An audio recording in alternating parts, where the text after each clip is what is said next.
Hi YouTube, today is going to be a glossing video of how I am going to show you all how to make my version of a lip gloss.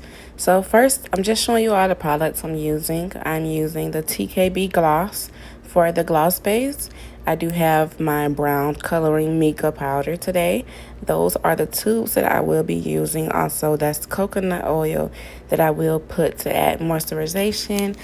Those are my gloves, which I totally forgot to put on, but luckily these glosses were for me and not for anyone else, but for the purposes of this video, I just put them in. You guys do need gloves. That is also the fragrance oil that I'm going to be using. So first, what I'm going to do is take the gloss. Of course, you want to open it and you want to make sure that you do have a syringe as well. I almost forgot to tell you guys about that. You do need a syringe. So what you're going to do is you're going to go ahead and squeeze out as much as you would like to use to your liking. So that's me just putting in as much as I think. I did speed the video up here just because for time purposes. I did make sure to put the cap on right for no drips. Okay, so we have me mixing. I did go ahead and add some coconut oil to thin out the gloss. The gloss is very, very thick and very, very sticky when you first get it, and you don't want it to be that thick because it's just too thick. So I'm just stirring it up and adding more coconut oil as I go to check the consistency of the gloss. I do have some encapsulates, which are those fruit encapsulates. You can choose to put those. I did not for these glosses. So I am going in with the mica powder. I could not get it open, y'all. They are very hard and tricky. I did add about a spoonful and a little bit more, maybe a spoon and a quarter. I did go ahead and add some turmeric oil in for the brightening of the lips, the natural brightening as you apply the gloss. I went ahead and added just a little bit more gloss here because the color came out kind of dark. If your color comes out dark, it depends on what you're making. You can add white or you can add more gloss. I just added more gloss. It really didn't make too much of a difference though because that color is very rich. But it's okay. It came out very, very pretty for me. So I did add a little bit more coconut oil, and I did go ahead and add some glitter, which was some goldish brownish glitter. Here I am adding a little bit more just because you want to add as you go, so that and stir it up as you go, so that way you can see, okay, how's the product consistency, where's the glitter going, and make sure that it gets evenly spread out through the whole product. That's me testing the consistency. I still didn't like it too much. I did take the bowl down and start whipping it very, very hard because that's what you're supposed to do. Okay, so here I am stirring up the bowl, stirring up the gloss, and it got to the consistency that I liked it. I also got the little spoon and got the excess gloss that was stuck into the spoon, to the main spoon that I was using. I'm going to show you all. I did make like a gloss, a pink gloss, earlier in the week. So here's me filling up the tubes. You're supposed to have a pipette on the end of the tube or the syringe. I did not have any pipettes for this video, but like I said, these glosses were for me. If I were to make them for you all, I would definitely use a pipette to fill up that whole tube from the bottom to the top.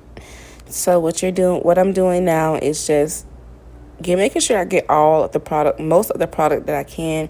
You want to go around the bowl and get the edges and get the rim and everything because, like I said, gloss is very sticky and it gets very, caked up if you don't go around the edges of the bowl. So here I am filling up the syringe again. I'm going to show you all how to fill up about one or two more tubes.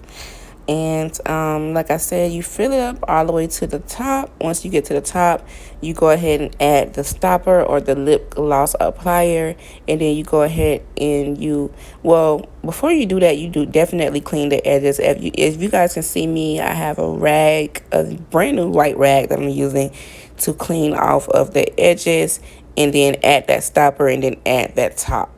Okay, and once the glosses are all done, what you do is you take each gloss and you wash them. You put them in a bowl, you use a little bit of dish detergent, and you wash them to make sure that all of the stickiness are off the tubes. I did not record myself doing that part.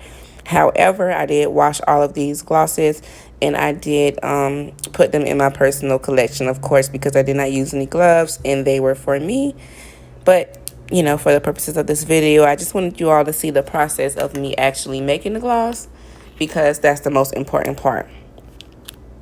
Okay, I think that's my last tube that I have. So that's all filled up and ready to go. This color here, I call it Foxy Brown. It's very sexy. It's actually a top coat. So after I line my lips, I put this color on. It goes in very nicely with my skin tone. It's very natural and it's very subtle. And also the glitters do stick out, so it's very glittery. And I'm going to definitely show you all here it in a bowl. Usually I use a different gel base, but if I don't have that gel base or lip gloss base, I do revert back to TKB. TKB is a great brand. It just bubbles a lot for me. Now with lip gloss, you cannot really contain the bubbles because it's a natural bubbling that comes out of the lip gloss itself. Even in the bags that they come in, the gel bases, they have like little bubbles here and there, and there's like, you know, nothing really you can do about it. But once it goes in the tube, the bubbles should definitely disappear and everything should be perfectly, it should definitely flow down just like you all see here. And that's the shimmery Foxy Brown that I have. Very, very pretty. Right now I have on a top coat, which is that pink that I showed you all earlier. I just put that on my lips just so they wouldn't be dry. But yep, it's all good. So we have this going on. I did go ahead and fill up a couple more tubes, which is very, very important. You all make sure that you all fill up, fill up, fill up. Okay, you all, so here's the finished look of the gloss I got. Beautiful, right? Beautiful, rich brown. I call it Foxy Brown once again. And like I said, you guys can dismiss those bubbles. However, that is the gorgeous, gorgeous color that I got for this gloss, this personal gloss that I made for myself. And I hope you guys enjoyed this video. I'm going to insert some clips and some pictures. And yeah, I hope you guys enjoy.